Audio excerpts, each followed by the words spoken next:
ভাবুন তো, দুজন বিশ্বনেতা যাদের রাজনৈতিক মতাদর্শে আকাশ পাতাল তফাৎ, তারা হঠাৎ করেই একটি বাণিজ্য চুক্তি প্রায় চূড়ান্ত করে ফেলেছেন।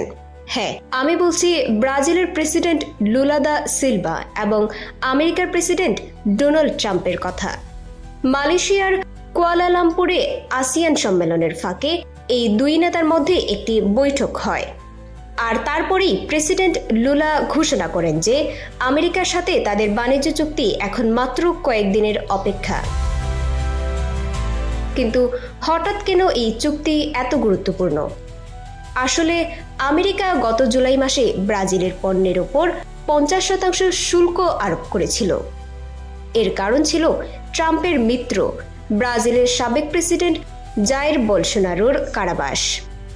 এই বিশাল শুল্কের কারণে ব্রাজিলের অর্থনীতি বেশ চাপের মুখে পড়েছিল। তবে সাম্প্রতিক বৈঠকটি ছিল অপ্রত্যাশিতভাবে অত্যন্ত ইতিবাচক। লুলা জানিয়েছেন ট্রাম্প তাকে খুব শীঘ্রই একটি চুক্তিতে পৌঁছানোর আশ্বাস দিয়েছেন। এমনকি শুল্ক এবং নিষেধাজ্ঞা সংক্রান্ত সমস্যাগুলো মেটাতে দুই নেতার দল আলোচনা শুরু করতে সম্মত হয়েছে। লুলা এই বৈঠকে ট্রাম্পকে একটি গুরুত্বপূর্ণ নথিও দেন।